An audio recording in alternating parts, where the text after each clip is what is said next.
So if I can clean it up just a little bit more, I think I got this guy. I'm just face tanking all of his attacks though. But my damage is outstanding.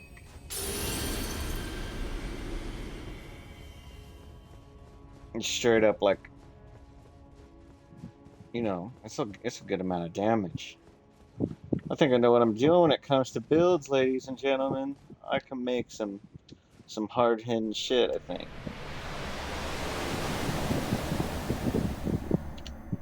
I gotta check Discord occasionally. I'm supposed to talk to somebody about like promoting the channel a little bit.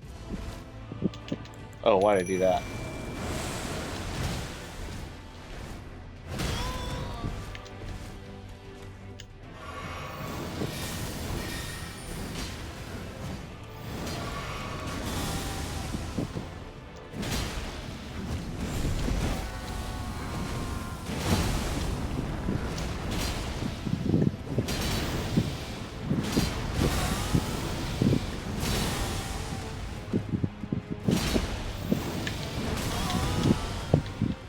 And no stamina.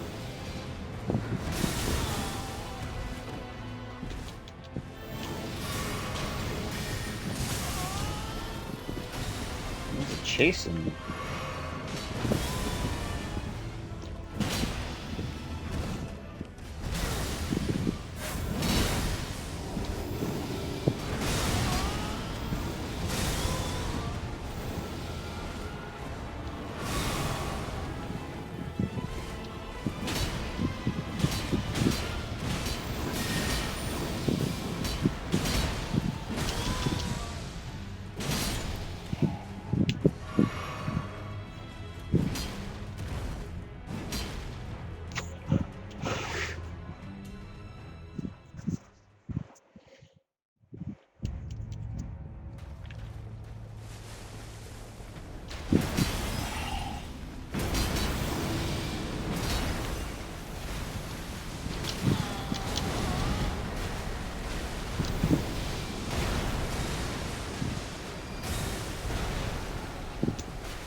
Wow.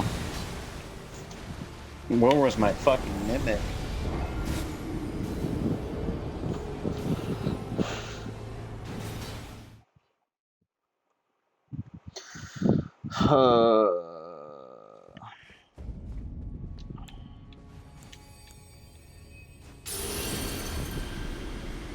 I wonder if I should get a better mimic. Or not a better mimic, but a better summon.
Alright, I got him this time. Let's go, let's go, let's go.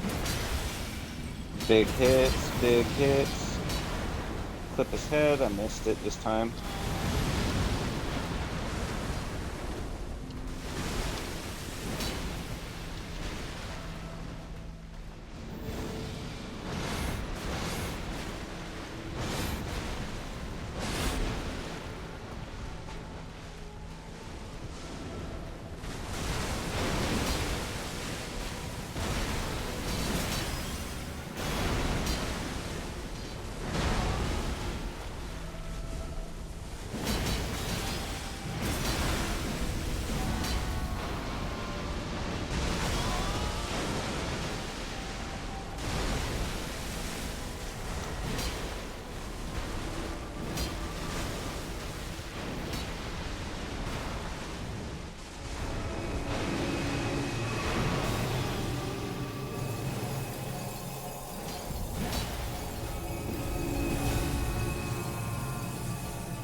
Damn it.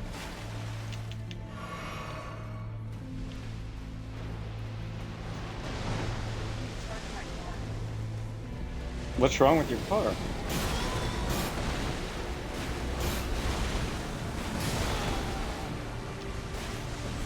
Damn it. Just a little tiny break in concentration. Fucks me up.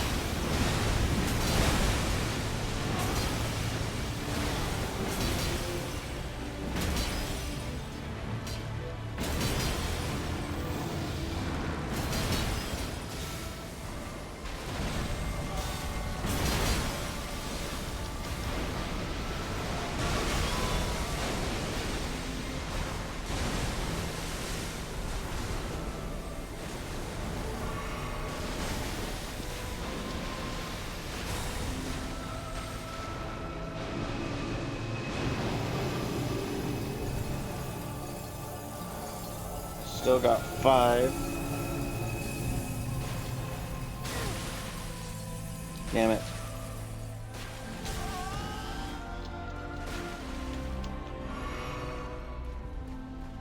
Where's my mimic? Where'd he go? What is this?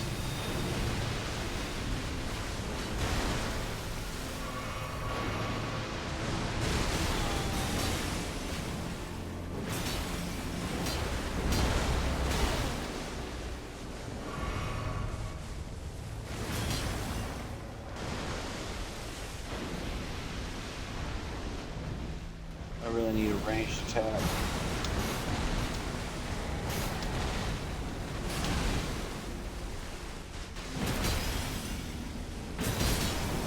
Oh, I got him.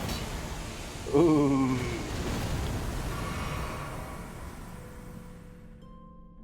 Whew.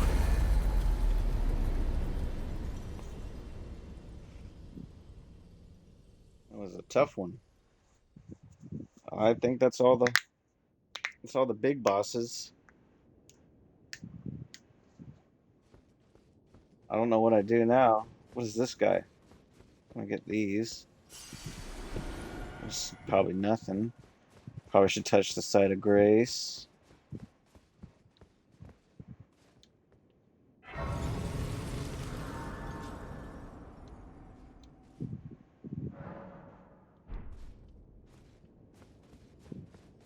Alright.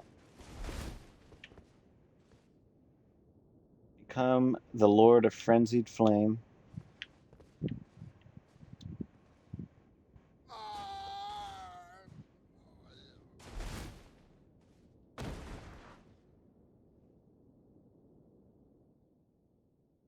I died.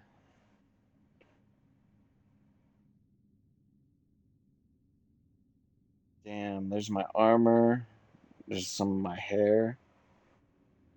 I turned into this guy.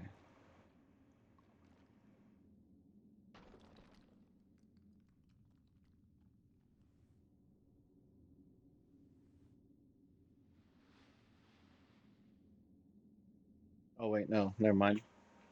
There's my body. I'm still in it. Oh shit, I got Fire on my head. What?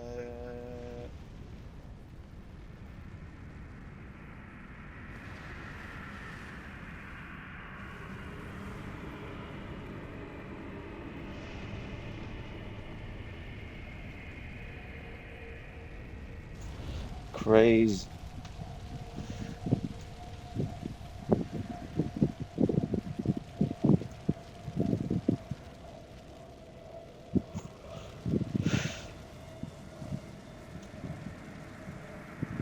Oh my god. This is kind of sick.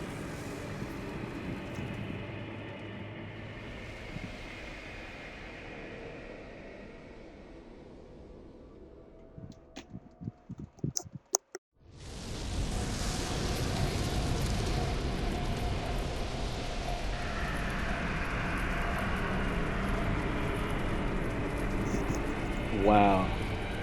You notice how the fire lines are like fingerprints? This is crazy. What happens now?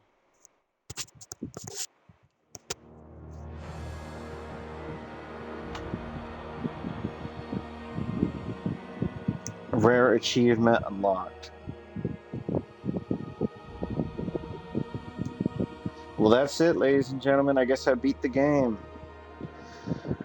I will be back, I guess, for New Game Plus. Thank you for watching.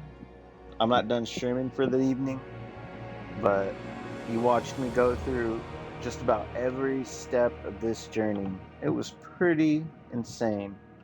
Um, FromSoft did an amazing job once again. Uh, I didn't think they could beat Dark Souls in the Ring City, and I don't know. I think this is better. I think this is better. It's a shame to even call it better. It's on par. It's a good game. It's a good game. Anyway, I might be looking for a new game to stream. I'll still play New Game Plus, and I really like this game. Um, but if you want me to see something new, then I was thinking either Sekiro or Sekiro or whatever, the other one from FromSoft. Um, I might stream some DayZ as well. But anyway, I'm gonna pause the stream for a minute, or you guys could just sit here and watch the credits. We'll be back.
Okay, guys, I'm back.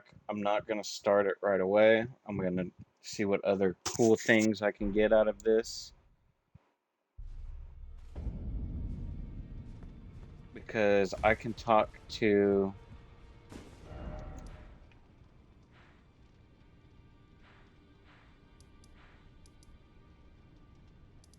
Ronnie. Where is she again?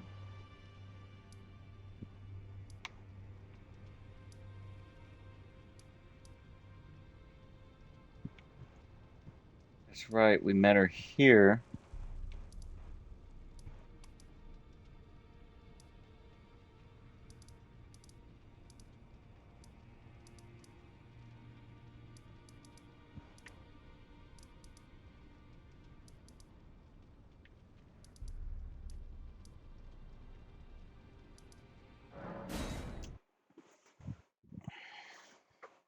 So I don't think there's much left to do, and I know there's some things that I haven't explored. So this guy is still here, curb stomping this fucking body. Now I can do, can I?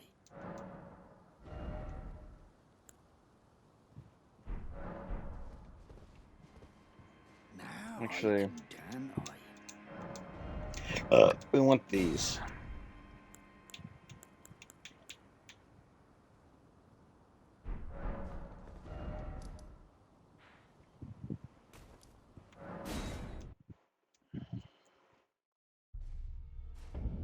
So I won. Now I'm gonna collect my prize. Do do do. Macri's hammer, gold breaker. This is what we want. Wave of gold.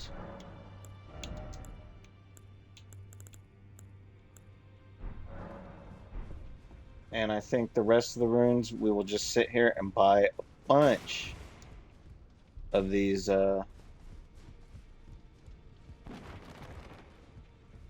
whatchamahoozers. Yeah, she's still there. The stones, the smithing stones.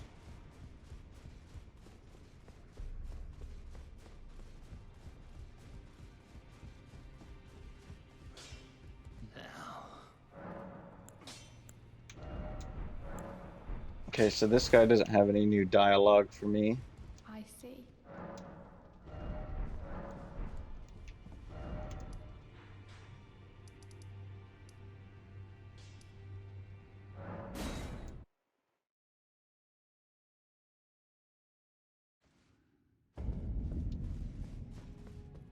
Ah, is it thy way? Be not alarmed. My eye.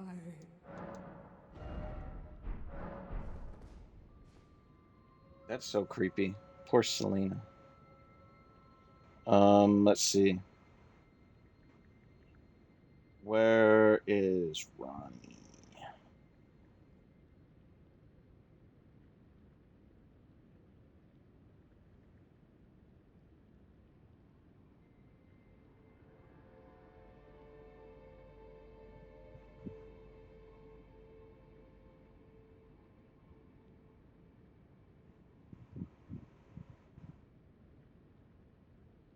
Women fashion.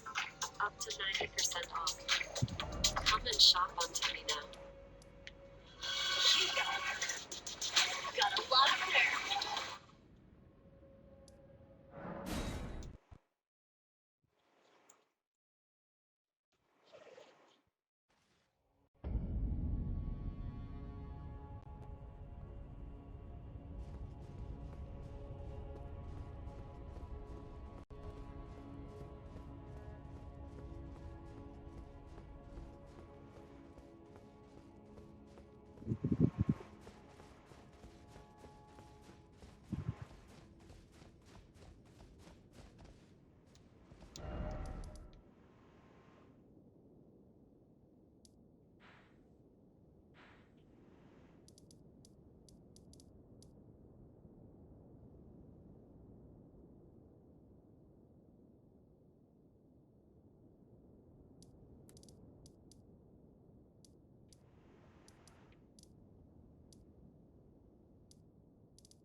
Where is Rainy after killing Elden Beast?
Oh, I missed the blue summon sign. I didn't know there was supposed to be a blue summon sign.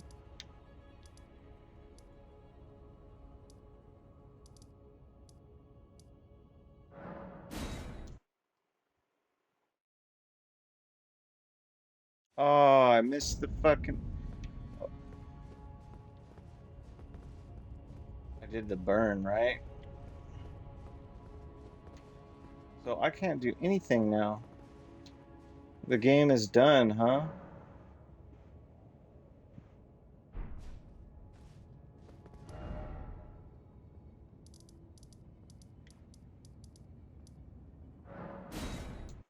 Brownie's chamber. Is it... Is Ronnie? Rainy? So she's not in here.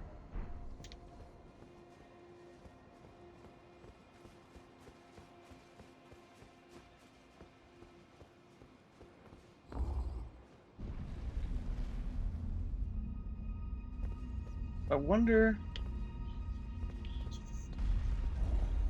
where she could be. Where's her body at again? It's over here, right?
Greetings, summoners. With the coming of Raid's 4th anniversary.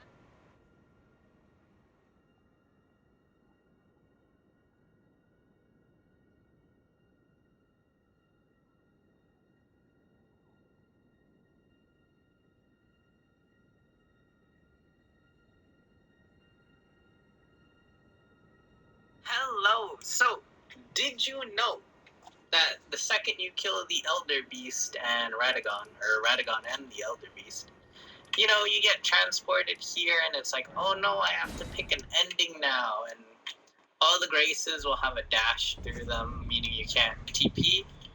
Well, well, if you turn around, there's literally a grace right here, and you can rest at the side of grace.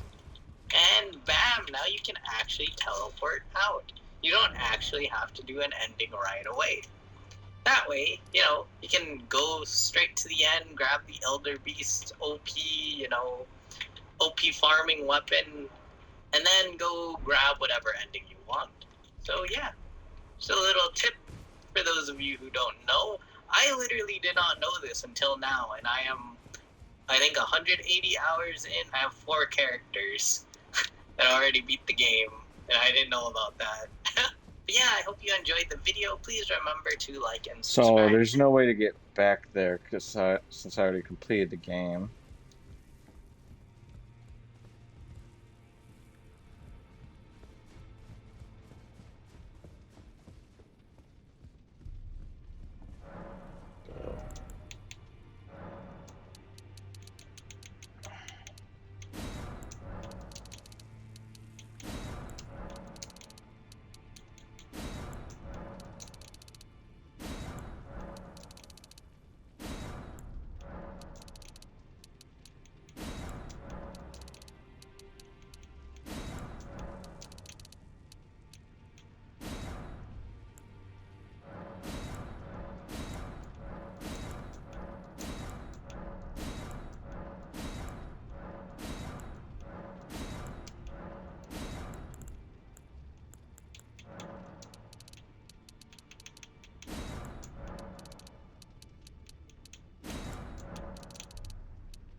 Begin Journey 2.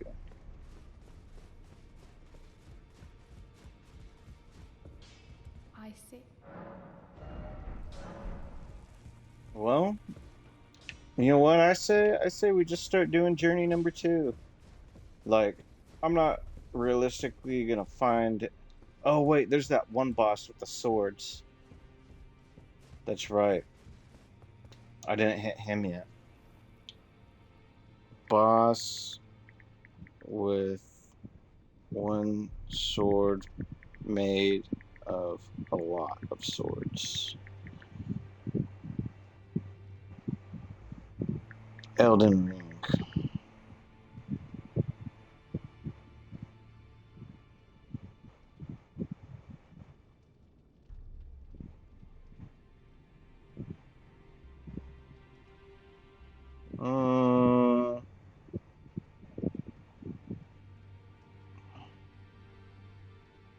Sword made out of swords. Elden Ring. Grafted blade, great sword.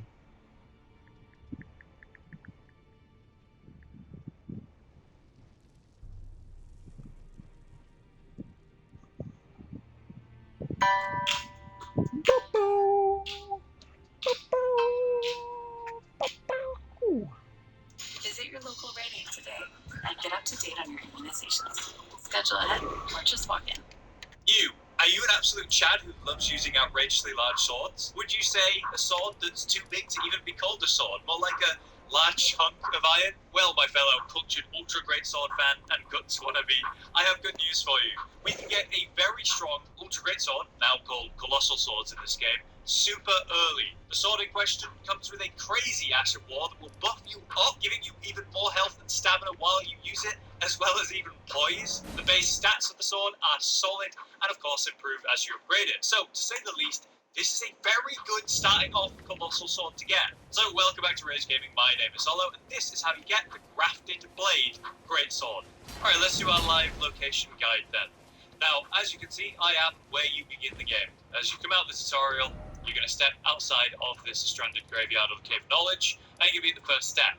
And you're going to be looking towards the main castle, which is apparently really boggy right now, that leads all the way up here. This is the main story that we did in the network test, right? It leads up there. Instead of doing that, you're going to want to do a 180 and come down this way to this road, and then just simply follow it across the bridge, all the way down here. Just keep following the road until you come across Castle Morn, which would bring you to about here. Now, where I'm standing at this very second will not be me explaining the location in a video. No, there will actually be a giant with a bow. As you can see, he's very friendly. Honestly, don't be too scared. I would recommend just, using the horse, using Torrent to break line of sight as you see me trying to do, and getting up close, and then target the glowing spots for extra damage. He's really not too bad, just like any giant, you hit his feet, you run out before he can stamp. As soon as you get too close, he stops using his bow, so yeah, it's not too bad. Once he's defeated, you shouldn't have really any issue coming to this area and going to the castle, but you can just run right by him if you really want to. Either way, once you take him down or run right by him, you can enter Castle Morn. And as you can see, we have a grace here on my left, which is what you can orientate yourself to or get your checkpoint sorted. Now, as soon as you go up this elevator, you might be wondering, I wonder if there's any secrets, I always do. My tip for that is stand in the corner and look down, and then so you can kind of get a good angle of all four sides of the elevator, like so. Unfortunately, there are no secrets on that elevator, nowhere to jump off, no hidden passage. Alright, so you're going to be faced with the main entrance of Castle Morn here, this main courtyard. There's a bunch of different ways you can go. This is just going to be the route that I think is the easiest, most reliable way to get to where you need to go. So we're going to run straight through, we're going to ignore all these dudes, and we're going to ignore the pumpkin head. You run right past them all and turn right around this corner. There'll be one guy just, minding his business, cutting someone up. We leave him alone. He seems like a nice guy. We're going to up the ladder. You can sprint, climb ladders. If you didn't know, you just hold the sprint button while you're going up. You can do the same thing when you're going down, or double tap it to drop off the ladder even faster. Just don't do that from too high up. Alright, it's going to be a bunch of guys that attack me now. Obviously the guy that's following me behind is not being so nice anymore. Hi, bud. Why are you being so rude? Alright, bye. It's fine, he's got wings. That's good enough. Alright, so all we need to do is cross this bridge and drop down on the right. So if I just make it through here, hopefully okay. These guys will absolutely blast you. If you have a shield, I recommend running while blocking like I'm doing. Anyway, we just drop down to the right. And oh, would you look at that, it's a grace. So if you've got loads of enemies on you, you're in danger, it's really not that hard to drop down here, activate the rest of the grace, get rid of them all. So now we're on the other side of Castle Morn. This is where you want to be going. We're going down there, so we're just going to drop down. Be very careful when you are making this jump because there is a gap. I recommend sprinting and jumping. I look like a Native American. And then you Look can at these drop down here feathers. safely. There's nothing really going on in here. There is an ambush. They call me slide Chief. there, and some dude in the corner. Chief, It's minding his own business. And all of these guys are generally Dumbass. it's really nice. They call me Chief So they just Dumbass. walk past them, completely ignore them, except for this slime. It's a jerk. We're gonna drop down onto this building. You can hear a health beetle down below me. Where is he? There he is. So I'm if just you gonna are inspect on this flash, entire you can kill that and area. get one more flash charge. But honestly, you're not gonna need it. I probably missed hella Once we get shit down here. there, I probably missed hella shit in the game, we're gonna honestly. drop down a couple more levels. Here we are. And we're gonna go down the tower. Now, very careful when you're coming down here. You want to drop onto the rafters. There are a bunch of rats down here. You can actually drop onto this lip here. And if you have ranged abilities, you can go ahead and just kill a bunch of the rats without having to fight them. I think there's about 4 of them or so. I just come outside here and stand here and kill them. That's the general strat, rather than stand inside. Twin Blade Talisman? We don't really care about Excuse them. me? It's not a big deal. Now, this is where you want to go, right there. But before you do so, Oh, turn around on your tight. left, over here. Okay. We're just gonna go back Amazing. to This is where we want to go. This is for the boss this fight. now. It just so happens to have the sword I'm holding right now. Right there, you want to go inside there. As you can see me doing in the original footage. Now you've claimed your sword, it's pretty cool. I mean, I think this sword looks incredible. It's so cool. Did you know you can do this on your back? It looks really cool. It doesn't do anything for you, but it looks cool. The weapon, though, is awesome. This is the Grafted Blade Greatsword. It is a colossal sword. They're no longer called Ultra Great Swords, as it turns out. And it has pretty insane base stats. At +0, completely unupgraded, it had the same damage as my +3 Lord Sworn's Greatsword, which is pretty solid. Now I've upgraded it, it's another 50 up, it's scaling with C on strength, so it's very solid. The problem is it requires 40 strength to use. But don't worry, if you have 50% less of the strength you actually need, you can two-hand it. So as you can see, bottom left, there's an X that shows that my attacks while using this are ineffective. But if you have 27 strength, you can two-hand it. And there you go, look, the X is gone. These attacks are now fully effective. Now the problem with two-handing a ultra-great sword like this, or sorry, colossal swords, it can be quite vertical. These are great things when we're talking about trying to aim up high. But generally, when you're dealing with lots of enemies, say the rats in there, it's a problem, right? So I usually one hand and then horizontal swipes with light attacks. These are incredible for clearing out packs of enemies in a sort of AoE cleave manner. So you still want to get 40 strength because that's very important, but you can two-hand it, and it is very strong when you do. Hello, but let me give you a display of Oath of Vengeance real quick. So this is the Ash of War attached to this weapon. Here it is. Don't worry about the status effects. What you can see is my health has shot up in its size. It now has a bigger health bar, and also my stamina bar. And also, I have poise, so I can just kind of blindly swing through. And in many cases, an attack will not interrupt me because I have raised poise because of this buff. To really highlight how much this buff is insanely effective, let's take a look at my HP. 690, and my stamina is 94. Let's pop it on. I now have 760 health, and my stamina is 101. This is a really solid chunk of extra health and extra stamina, especially when you're swinging around something that is so heavy and pretty, consuming on the stamina, especially when you're rolling around in a boss fight, because you got it. Now, to upgrade this sword, you are not able to use the regular weaponsmithing stones, unfortunately. You do need somber smithing stones, which come from various sources. You're going to find quite a few of them sort of around from certain boss fights to certain areas in the opening section of the game. But to be honest with you, once you continue the main story beyond Stormvale Castle, I'm not going to spoil too much, but once you go ahead and go into the next area, the very next area, the lakes, there are a lot of them there that I'm beginning to collect now for this weapon. So as soon as you get this weapon, you want to upgrade it like crazy, follow the main quest and get exploring in the lake area. Here are some extra tips to help you. Obviously, leveling endurance will increase your weight limit, but here's another way to increase your weight limit. We can get the talisman. Just like the old Havel's ring, the arsenal charm will raise your max equipment load in the same way. During Stormvale Castle, you'll find Nephilim, just before the main boss.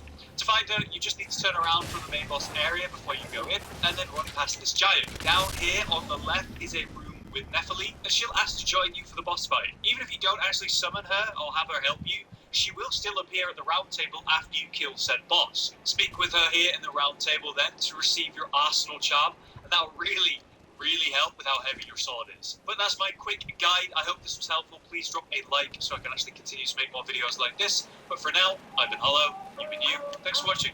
Josh, Cotton, and Hollow with the videos, dropping the humor like a hammer on your tippy toes, bringing entertainment on a daily arrangement to take our insanity and turn it into entertainment. Yes, I said entertainment twice. To reiterate that it is nice to look into your faces on a mostly daily basis when you let us in your homes and make the whole world a stage. Is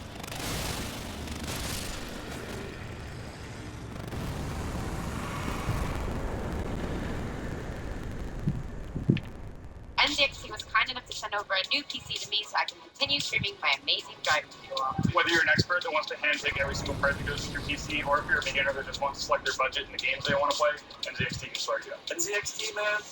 I'm digging it. The hero, or the big muscular warrior that always seems to save the day just in time with pure strength, brutality, and sustain, is a force to be reckoned with. Wielding. Okay, so now I got the grafted blade. I was missing that one. What's this?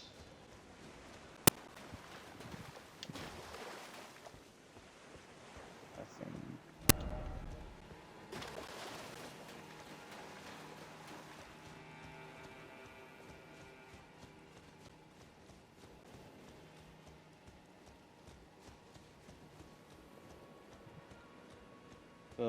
there's like nothing over here, I guess.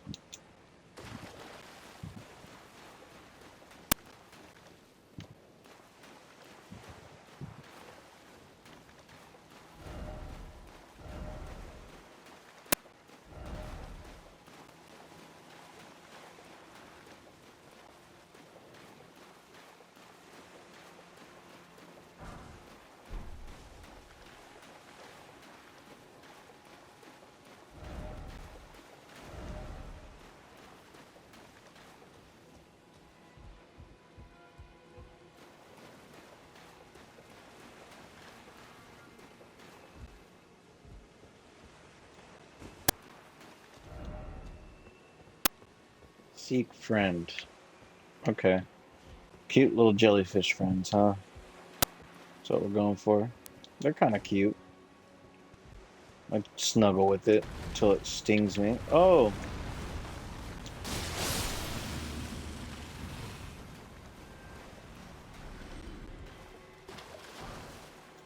Some fire arrows.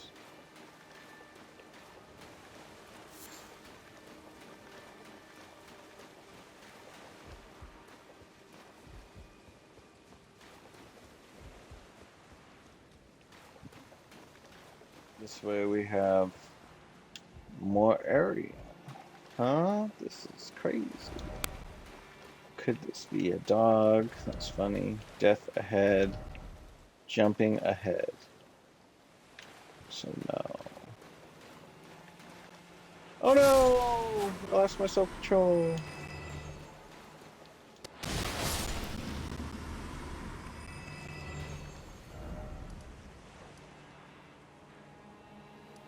And that was Castle Morn. So that's done. There's probably shit in Caelid I missed. Is there a new person here at this round table hold? Let's see. Nope. Nope.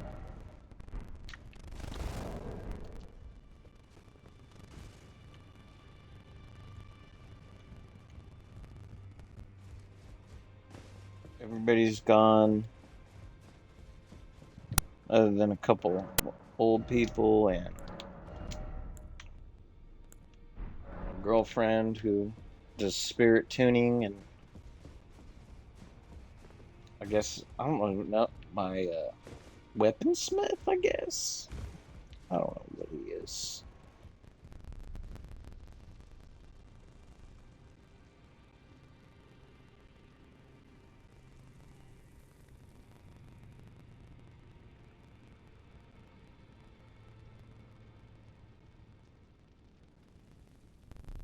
Women fashion, up to 90% off. Come and shop on Teddy now. The silver main guards are Belobot's indestructible shields. Yo, what's going on, guys? Arax here. Welcome back to another video for Elden Ring. And in this one, I want to give a quick guide on how you can get the Royal Remains armor set. This is a very good armor set. It has some nice defense in it. It's not actually too heavy, so it shouldn't put you into a sort of overburdened, heavy fat roll state. And it also looks hella cool. I mean, you've got a skull face, and the whole armor set is just burnt. If you want to get this, it is incredibly simple. So let's go over the details. If you enjoy this, a like would be super appreciated. Comment down below if you have any questions, and be sure to keep it locked because we've got plenty of Elden Ring coverage coming your way. So, in order to get this, firstly you need to go to the village of the Albinarchs. Now, if you have the waypoint already, you can simply fast travel there. If you haven't been there yet, then the easiest thing to do is go from the Folly on the Lake site of grace located over here. This is the same location I would have sent you guys if you have caught our respec video, but basically from there, you can simply just run up the mountain, up the hill, and you'll get to this location, and you can then grab the site of grace. Once you've done that, all you want to do is, from that site of grace, run straight up the hill. There's a first enemy here you can then kill.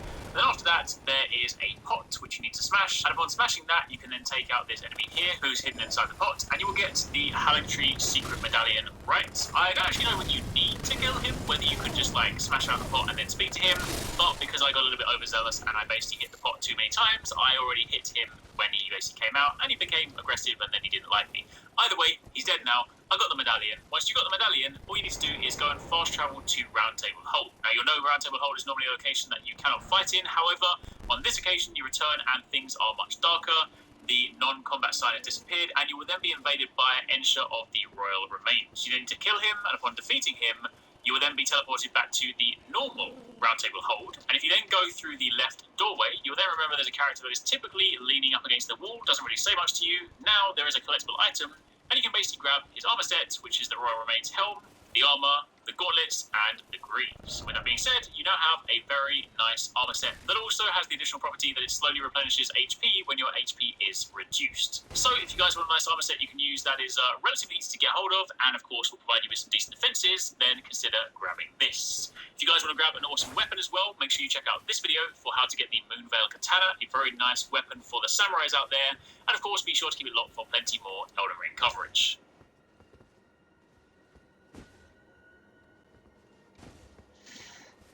So that'll be on playthrough number 2, because I don't think this guy is here. My name is Hollow, and today we've got a little bit of a fun video for you. I've got 15 things that are either going to be very useful, or very interesting, or peculiar to see. Mechanics and interactions you might not be aware of that can benefit you, or are just interesting. So without any further ado, let's jump in. Latenna the Albinauric has an interesting storyline as a NPC in Elden Ring, and she becomes a summon. These Albinauric women cannot walk, cannot move, so we find them in the consecrated snowfield area, the west side of the mountaintops of the Giants, and they rove around here with wolves, riding them. I guess they ride them to get past the fact that they cannot move. As a summon, she's pretty cool with the bow and obviously able to shoot enemies with her bow, but she cannot move. But what if we could help her by giving her a wolf to ride? Here at the Carrier Manor are some dire wolves that would work, but we need to draw them to where we can actually summon, like here as we approach the boss of this area. So I'm going to draw one over here and then summon her. Oh, it happened instantly!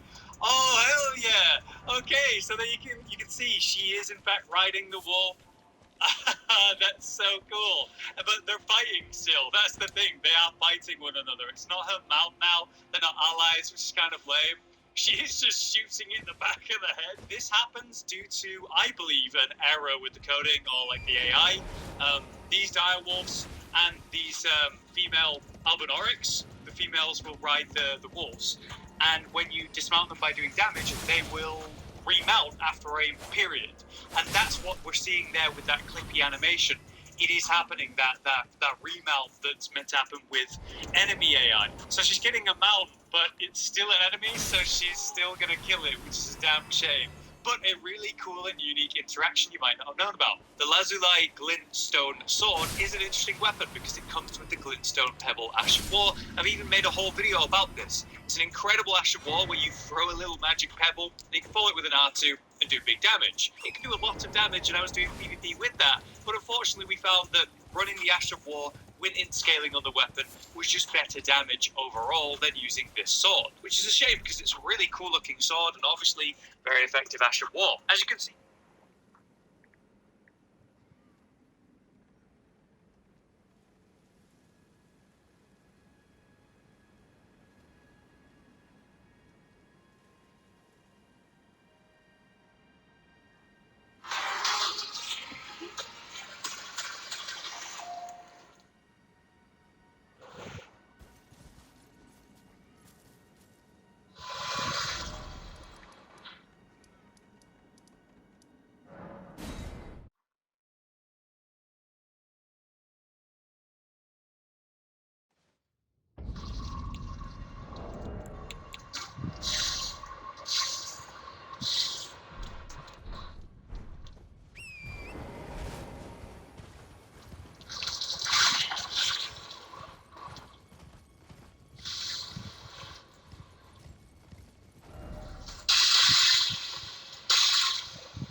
is seen as the nexus for the vast majority of life in the lands between, the focal point through which we can observe the cycle of natural life.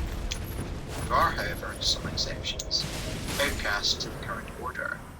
There are those who live in death, those touched by the crucible, and then there are those beings made by the hand of humankind. In the depths of the Eternal Cities, we find the pitiable abominations known as the Dragonkin Soldiers, an unnatural attempt by the Nox to recreate the power of the dragons. There are the Silver Tier Mimics, a result of Nox alchemy that exists to mimic natural life. But of course, the most iconic example of artificial life in the lands between is the Albinaurics, a people of two different generations found all throughout the lands between.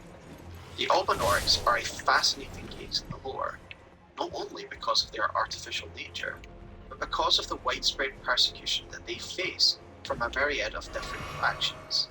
And aside from these story beats, the Albinaurics are a case study in the themes of alchemy, life, and destiny, all in one. At their core, the Albinaurics are an alchemical trope, an attempt to create the perfect form of life, and yet in so doing, a new, flawed race has been born. A race full of hopes and desires, yet are mercilessly persecuted for their disconnect from the Earth Tree and its cycle of life. By studying these fascinating people, we can not only learn more about the nature of life within the lands between, but also about the beliefs and prejudices of those found within it. It is one of the greatest stories told in Elden Ring, anchored by the game's greatest lore item, that not only enriches our understanding of life within this world, but simultaneously manages to be a genuinely emotional story of a people who deserve so much more. So join me this week as we explore the plight of the Albinaurics. And remember guys, if you like Elden Ring lore, then consider subscribing to the channel, as I have hours of lore content for you to enjoy. Greetings, summoners. With the coming of Raid's 4th anniversary, we remember the prophecy of the Chosen. I think it is fitting that we start this discussion with the greatest lore item in the game, an item that holds a special place in this channel if you are new to the channel, the Albinauric Bloodclaw, which reads as follows: the thick, coagulated blood of the Albinaurics, material used for crafting items. Albinaurics are life forms made by human hands, thus many believe them to live impure lives, untouched by the Earth Tree's grace. So the core of the identity of the Albinaurics is defined by two key components. One, they are artificial, and two, they are not connected to the world or cycle of the Earth Tree. The latter is something we will look at later in the video, but it is the former, their artificial nature, that is tied to their origins, and is thus what we will begin with. Besides being artificially created, the Albinaurics may initially appear like a mystery in terms of where they actually come from, but we can start to understand when we unpack the related lore items. A good example of where to start is of course the Ripple Blade, a weapon wielded by the Albinaurics themselves, which reads the following: unique weapon wielded by young Albinaurics. This sword is modelled after the ripples that are thought to be the origin of their species. Some may see this as a somewhat abstract description of their origin story, but the idea of ripples is of course to make us think of a liquid origin. Indeed, we may get further evidence of said liquid via the blue-silver armour. This is the armour set worn by the Albinauric Wolf Archers. This set reads as follows: chainmail hood, crafted with blue-silver, worn by the wolf-riding Albinauric archers. Blue-silver is a metal born from the same mother as the archers themselves, and provides protection from magic and frost. So according to this piece of lore, the Albinaurics are born from the same source of metallurgy as the blue-silver armour, and with that ripple description in hand, we can conclude that they are born from some kind of liquid silver. This also seems to match up with the actual look of the Albinauric Bloodclaw and the silver liquid that they bleed when you hit them, and it can lead us to a fairly surface level conclusion already at this stage. They are man-made, and they are born of a liquid silver. Thus, they are a human-made experiment, born of some kind of alchemy. However, we can dig a little deeper and find the origins of this alchemy if we dare look at some cut content and related life forms. With that said, let us start with the cut content I'm referring to. As I always say when we look at cut content, it is a double-edged sword. In some cases, it can be used to look at the intention behind some lore. In other areas, it was obviously completely scrapped and no longer has any bearing. So take it with a pinch of salt. But what I'm bringing your attention to is a cut dialogue from Tops, who at one stage would have said the following additional line after telling us about the Glintstone Key before we entered Liurnia proper. He said, "Oh, one more thing. Where the Albinaurics, accursed souls, born of a forbidden rite of the Eternal City. The curse withered the legs of the old and silenced the tongues of the frogs. And now they hold deep grudges for anyone left untouched." So it appears it would have been made extremely clear as to where the Albinaurics originated from at one point, the Eternal Cities. Now, this does make a lot of sense given what we know of the Eternal Nice. Cities and the Nox and their experimentation. And so it is to the Nox that we turn to next. Even before we found this cut dialogue, the Nox have always been a really solid fit for the creators of the Albinaurics, given the Nox's proven aptitude for experimentation, alchemy, and life manipulation. So let's go over the Nox and their history briefly. If you want a more intense take on the Nox, I have done an Eternal Cities lore video, which I will link below. We know from the Nox armor sets that they were banished underground for conspiring against the Greater Will, and now they are in eternal anticipation of their liege, of the coming of the Age of Stars, and a Lord of Night. And therefore it is logical to conclude that most of the Nox efforts and experimentations are part of their effort to overthrow the Greater Will and bring up a Lord of Night. The first example of this is an object that I assume led to their banishment in the first place, the Finger Slayer Blade. This blade is a bizarre product, but it is evidently needed to kill E2 Fingers, as Rani seems unable to do it without this tool, suggesting its form and origins are special and necessary. Indeed, it is a blade that is formed from a corpse. Something Oh my that should god, why urge did they put no?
Seems to be a more refined and divine process, done almost instantaneously by the Elden Beast to create a well-formed and sophisticated weapon.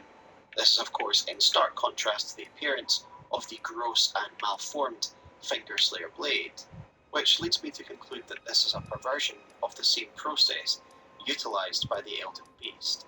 The Noxian penchant for experimentation, science and alchemy is further expressed through the Dragonkin soldiers. an attempt to manufacture and hybridize the power of the dragons that has ultimately led to a pitiful failure.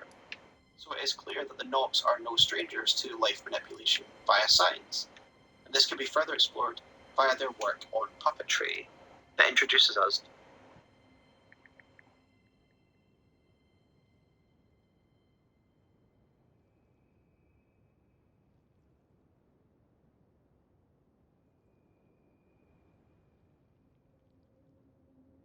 Okay, so I need to find the Cathedral of Dragon Communicate. It is in Caleb.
Okay, so we finally reached the Cathedral of Dragon Communication or Communion. Examine altar. So I can buy all these. So what do we got? Flame breath.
I gotta kill more dragons.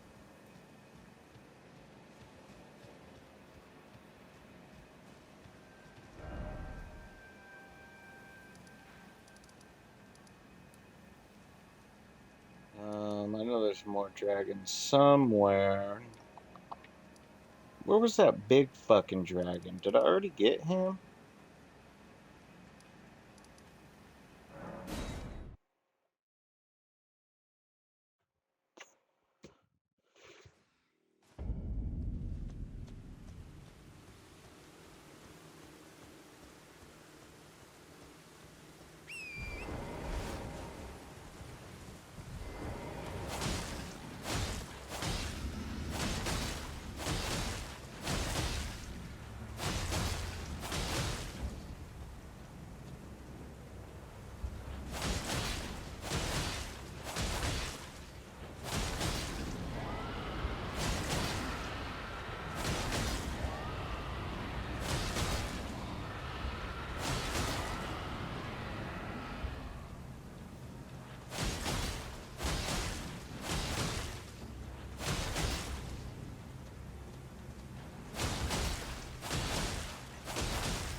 So now that he's dead, what's that mean?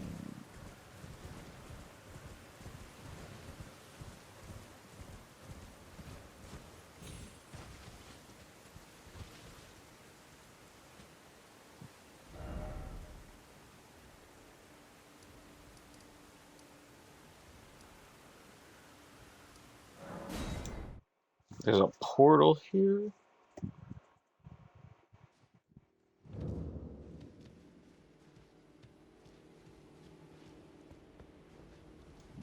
Or it said new power is available, I think.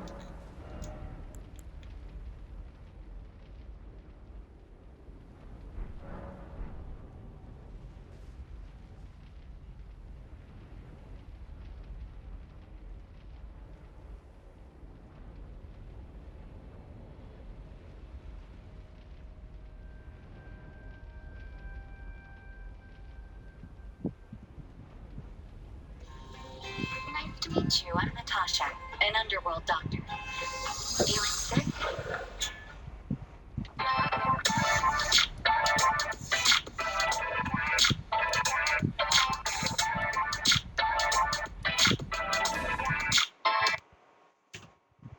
Hi guys, Dan here. Today we're going to take a look at how to obtain all 23 dragon hearts by killing a bunch of bosses all across the map. Dragons, magma worms, you name it.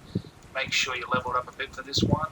Some of the dragons are quite difficult, and I'm not going to show you how to get to every single area. This video will blow out to a 5-hour long video, so I'm hoping you've opened up most of the map for this. Okay guys, but this is how you're going to get all this dragon hearts, which is going to enable you to buy dragon spells and incantations, so you can buff up that dragon build of yours. Hopefully this helps guys. I'll make a separate video on how to get all those dragon spells as well. That being said guys, enjoy and have a great day.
Alright, so that dragon's a little bit difficult. Oh, I'm a dumbass.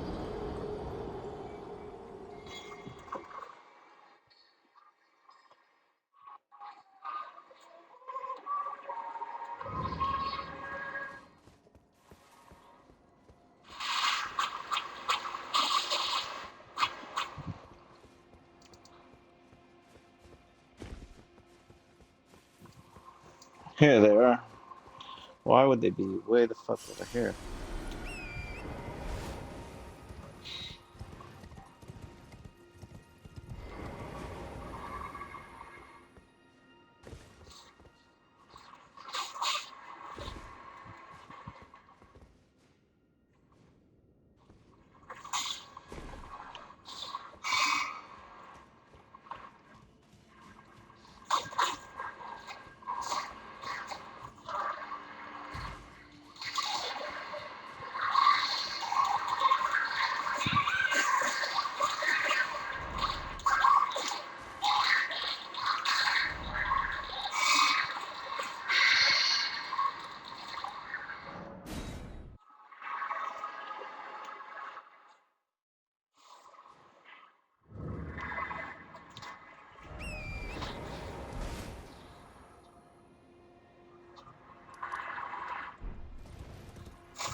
Alright, so what's over here? Got a moonlight spear poking up.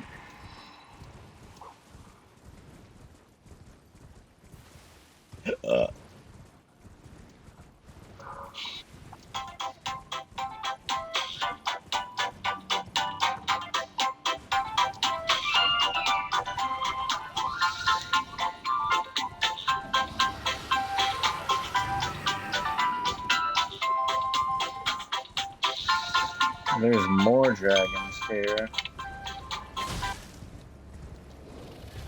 So there's 3 big fucking dragons here. Johnson, you're fired. Why? It's not you. It's your shirt. But it's Casual Friday. Well, you've taken it too far. Look at Gibson. He's wearing a true classic tee. It fits him tight in all the right places, but leaves the perfect amount of room in the front. God, I hate that guy. He looks so damn good in that shirt, he can basically do whatever the hell he wants around here. Gibson! Yeah, boss? You're a goddamn stud. Thanks, boss. True Classic is designed to enhance the male physique in all the right places. Right, Gibson? That's right, boss. I have strong arms, but also a little bit of a gut. But you wouldn't know because I wear True Classic. That if you're a skinny guy, True Classic fits tight around the arms and accentuates your biceps. But how can Gibson afford premium t-shirts? He's the worst salesman here, and I don't even think he can read. Damn it, Johnson, we all know Gibson can't read. But at least he knows that True Classic is completely affordable. And if you buy right now, you can get 20% off your first order. I don't need to know how to read to know that over 200,000 people gave True Classic a 5 stars. Good job, Jimson. That's right. 5 stars. 5 stars? Let me try one on. My God, Johnson, I don't know how I never noticed before, but you're stunning. I want a raise. Consider it done. But wait a minute. Are those True Classic pants? That's right. I just got them off the website. And get this. They even have activewear, polos, long sleeve tees, fleeces, and even socks and underwear. Incredible. Jimson, why can't you be more like Johnson? Well, what should I do, boss? Jimson, you sexy fool. Isn't it obvious? You need to go to the True Classic website and buy all of those items right now. You heard of Jimson? Go buy all those items right now.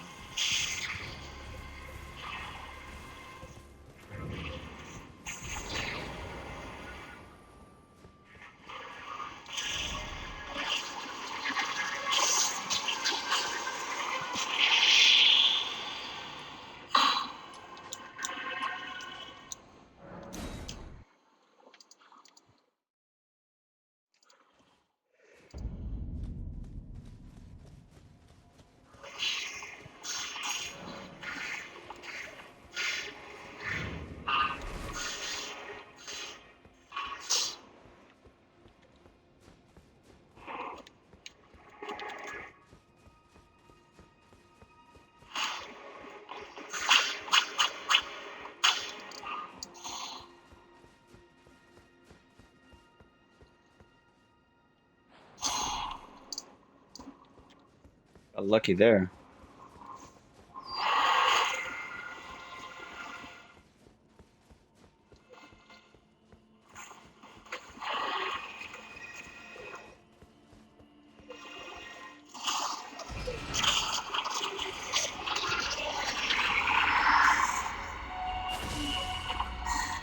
Break yo crystals.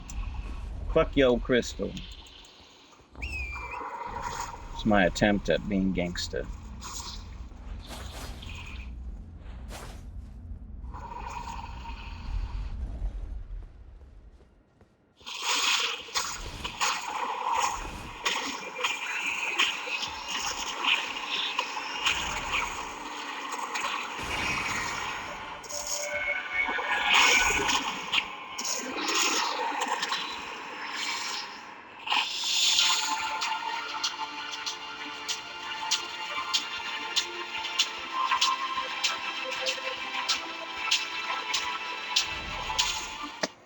Be a no.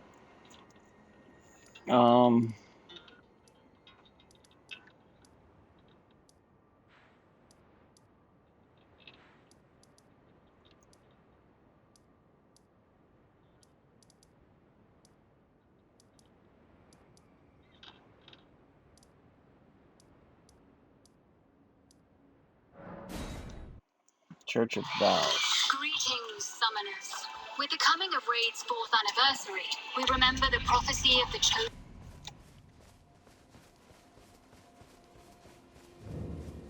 Our turtle friend, yay! Today we are going to be running through the top 10 best builds when it comes to sorcery in Elden Ring. Each of these builds is tested with our personal characters, who are at roughly level 300 and on New Game +6. This was a meticulous study of sorcery schools rather than builds. For those reasons, we had to prune builds to maintain that integrity. Some of these schools only had a couple of spells, but that didn't necessarily place them low on our list, which showed us just how powerful certain sorcery schools were and which ones need to move up. These builds will be based on the following categories out of a score of 40. Agile bosses, large bosses, average bosses, open world performance, PvP, defense, fun, ease, and aesthetic. At number 10, we have this two-faced extraterrestrial, Gravity Greg, inspired by a video created by Fextralife. This build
Oh, I'm being summoned. Somebody wants me.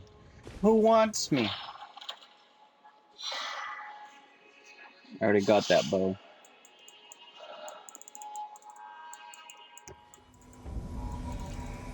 I gotta help Joe Biden and Philip Yo Mouth.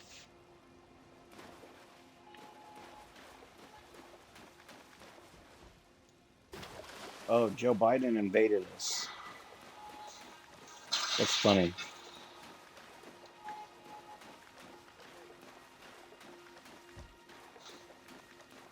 No way, Joe Biden's on our team. This guy. Howdy. He's launching shit.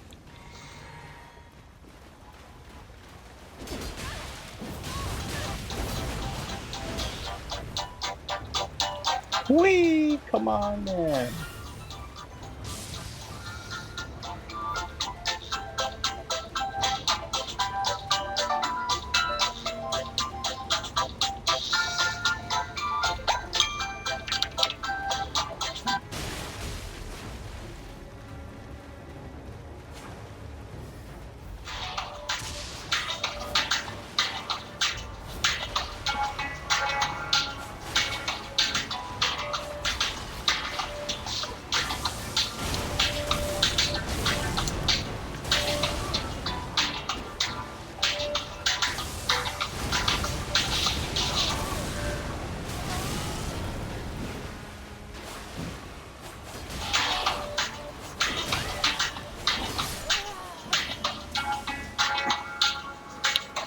Sorry, Howdy.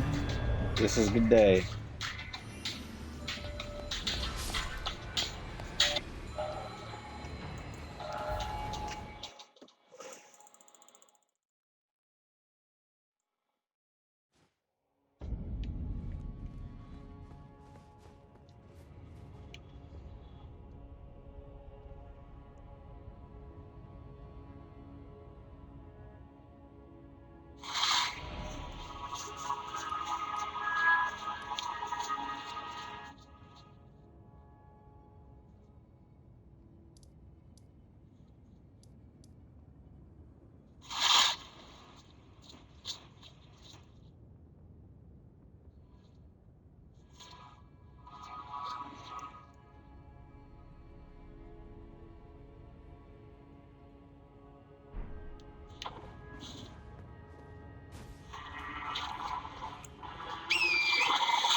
We meet yet again.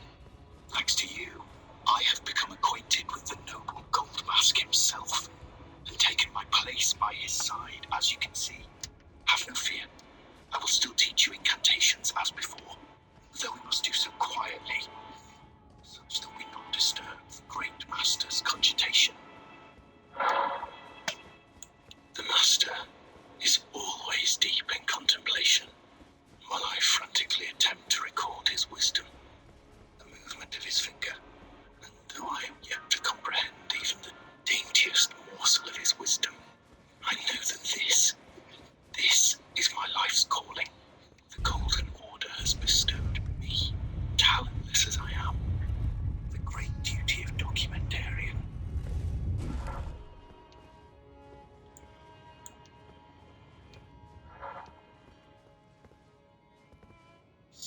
It is a volume of incantation. It's good to see your enthusiasm. Indeed, I will happily take it off your hands.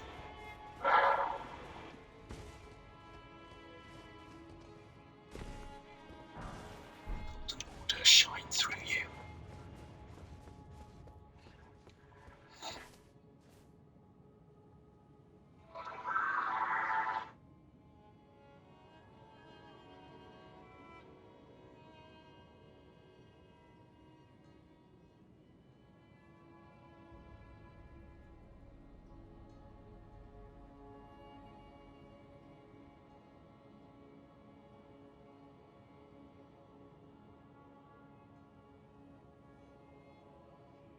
I chose this job because it matters. At GovX, we serve those who serve us by offering the best discounts.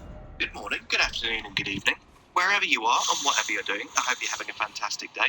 We are getting so close to the end of the things you may have missed in Elden Ring series, and today we're covering Lanedell, the capital of Ash. You meet me here now, having properly respect into the Rivers of Blood, because during the episode where we first got this, people really felt I didn't give it a proper review and a proper chance, because a lot of people thought it was so much more powerful than I said it was.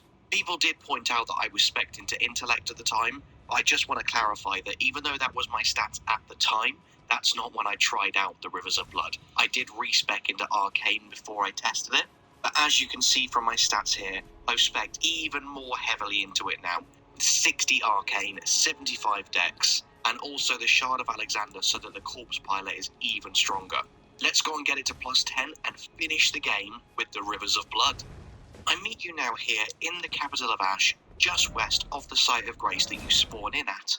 You can climb up this rubble and then head up this ladder that should be very familiar to you from when we came here the first time.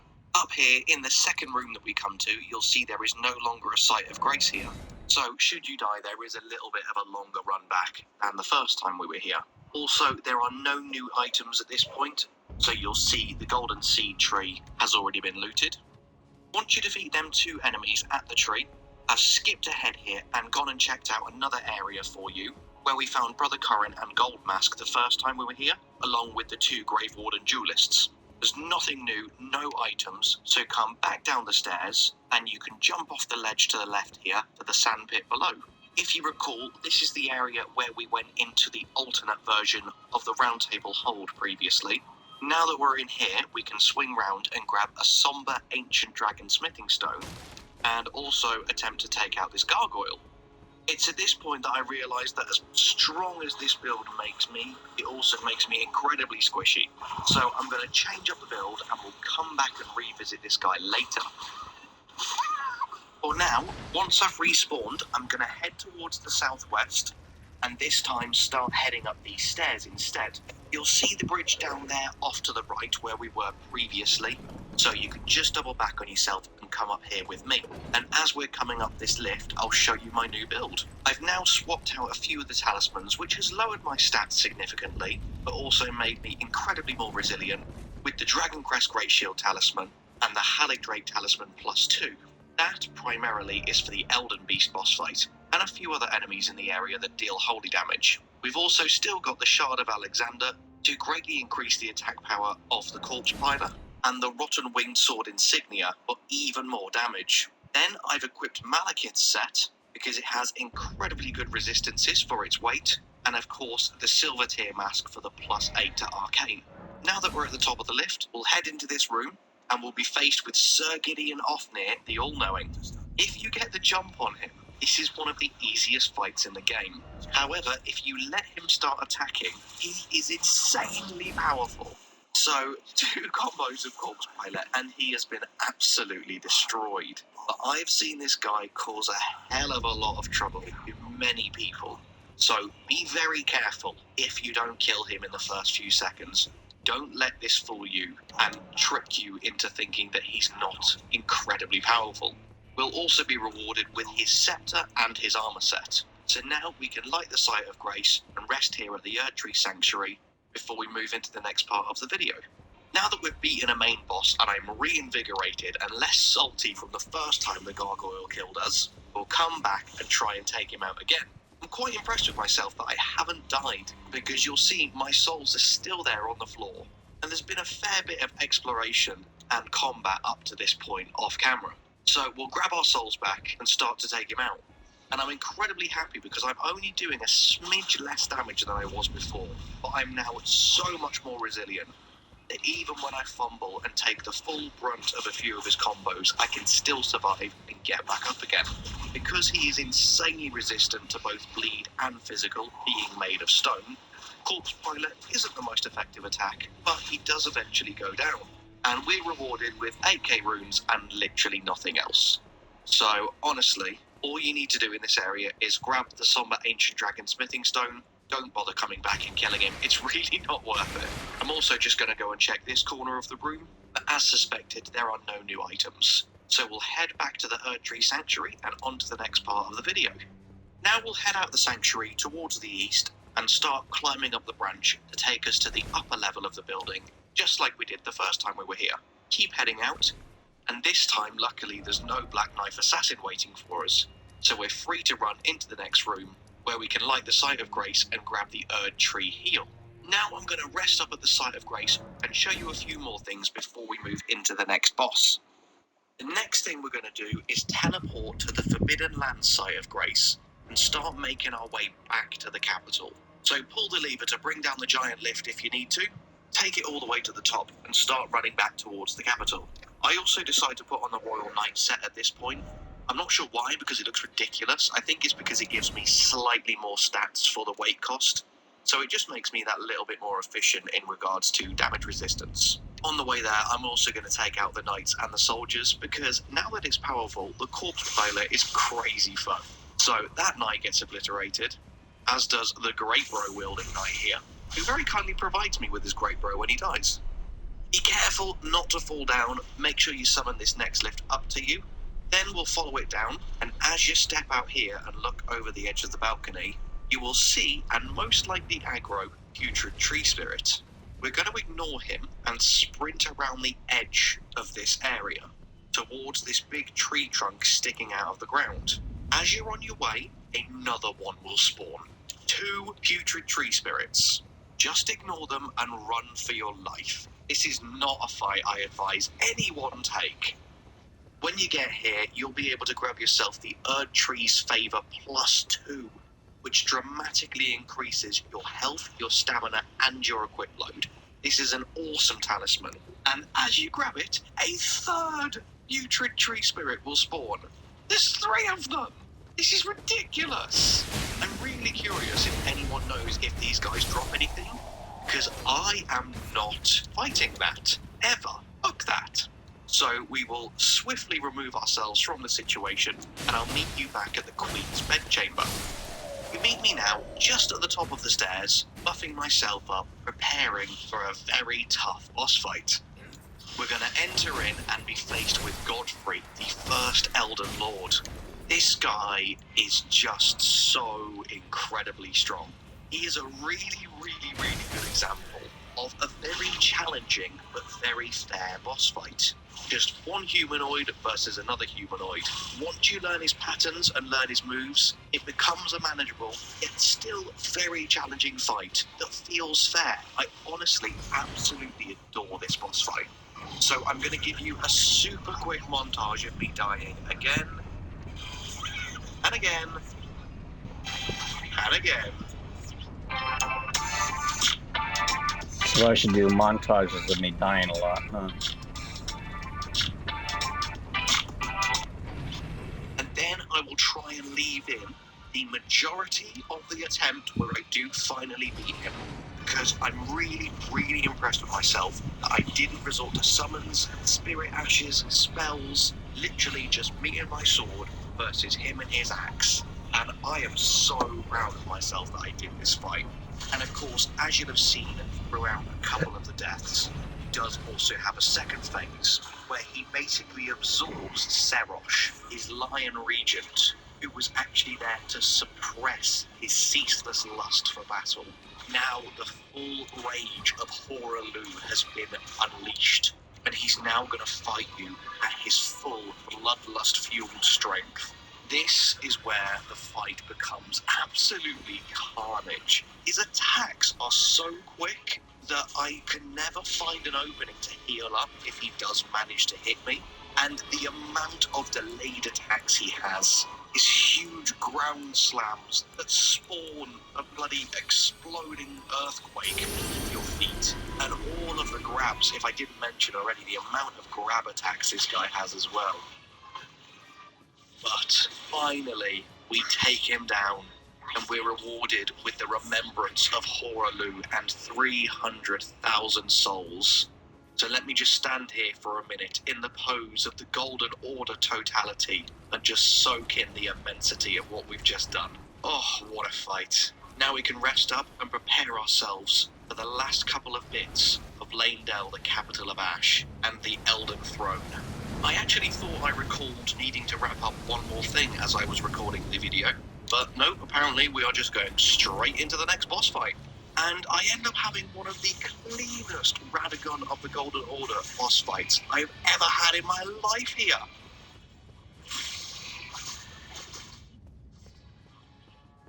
I kill this dude in 20 seconds. 20 in-game seconds, and he's dead. Straight into the Elden Beast. Summon the Mimic here. I am feeling so damn confident. Easily getting down to half health, and then this bullshit happens. Like, what? Great.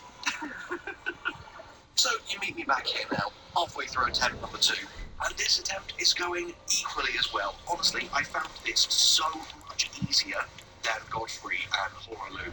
As you can see here, Corpse Pilot is making short work of him. We are absolutely obliterating his massive life bar. And in no time at all, he's on the smidgiest, tiniest little bit of health. Unfortunately, it then takes me a while to chase him down and be able to kill him, but finally we get the killing blow, along with the Elden Remembrance and 500,000 souls. Runes. Golden runes. Never gonna stop calling them souls. That brings us to the end of the game. So let me rest up, review my options for an ending, and I'll meet you back here in just a second. As you'll see, because we've been doing pretty much every single possible thing throughout this playthrough, I have a few of the endings unlocked. So I'm going to pick one that I haven't done yet, surprisingly. The Mending Rune of Perfect Order. I'll let the outro play out, and once that's done, I'll meet you back in Round Table Hold for one final thing.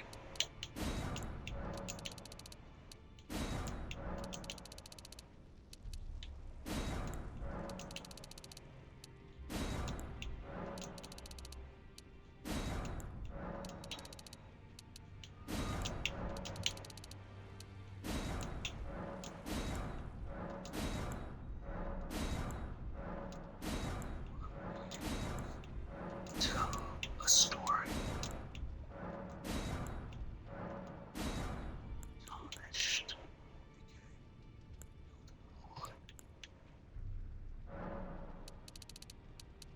Across the fog, the lands between.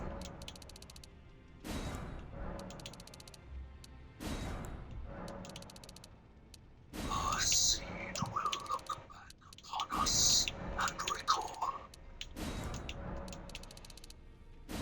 the age.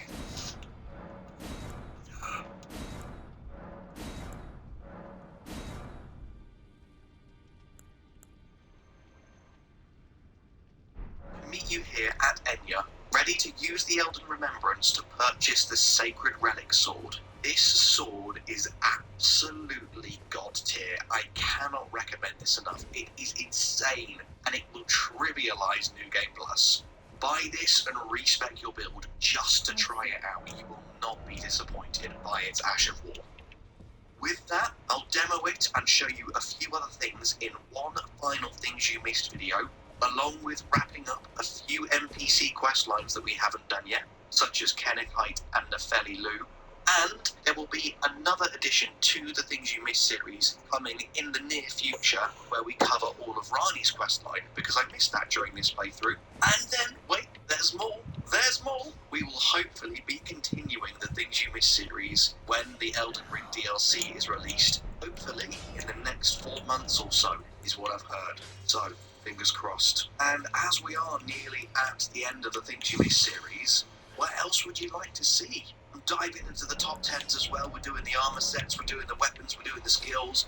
Let me know what other content you'd like to enjoy on this channel, and I will make it happen. Thank you so much, as always, for watching. You are absolutely amazing. If you want to support the channel and help me to continue to do this, please subscribe, please like, become a member, become a patron.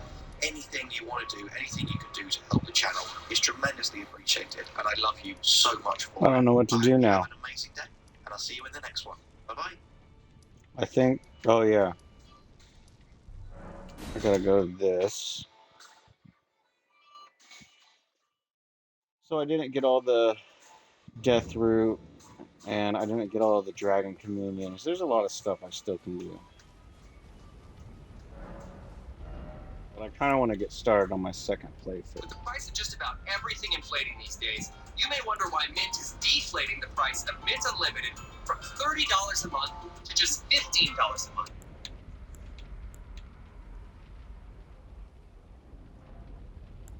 So we got 3 Dragon Hearts. Morning, good afternoon, and good evening. Amidst the roar of Elder Dragon Grail. Things you missed in Elden Ring series. We're going to be combing through the streets, buildings, and rooftops of Lanedale Royal Capital.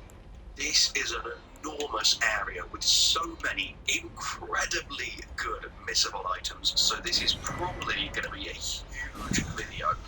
For this video particularly, you want to make sure you stick around and really cover every single area, because a little bit later in the game, without giving away any spoilers, this area will change completely, and then most of these items become missable. Most importantly, a legendary weapon that you need for an achievement. I recently changed the PC that I used to record all my footage, and for some reason the in-game sound effects weren't being recorded. We've still got the background music though, and my horrific voice to listen to, so hopefully that doesn't detract from the video too much. As always, if you like the videos and enjoy this kind of content, then please subscribe to the channel and like the video. And with the intro out of the way, let's go straight into tip 1. Alright, once you've made it into the capital and you've got the East Capital Rampart Site of Grace, head out the door here, turn left and clear out all the envoy enemies. And then just as you go downstairs after beating the huge one, turn left and you can go round the side and into this room here. Here you can grab a smithing stone 4. And then inside this room some cave moss. Now you want to head back out again and jump on these rooftops. Clearing out all the gargoyles. You'll be able to grab yourself a couple of golden runes and also a stone sword key. Now we'll head on to tip number 2. The next thing you want to do is make your way back to the top of these rooftops again, head back into this room and down the lift. Walk directly into the room in front of you, and after clearing out the enemies, go up the ladder just here. You'll be able to grab a perfume bottle from this chest here, but more importantly, when you go up the stairs, you can grab a seabed curse, and you need 5 of these to complete the Dung Eater's quest line. There are actually 6 seabed curses in the game, so it's fine if you happen to miss one, such as if you did kill Trip Guy at the start of the game. Back at the Site of Grace once more. Sprint down where I'm going, just run past all the envoys, no need to kill them every single time. Then you can hop down the roof here and past this Royal Knight. Once you jump down again and onto the main street, the first time you come here, an Erd Tree avatar will spawn a bit further down, just by this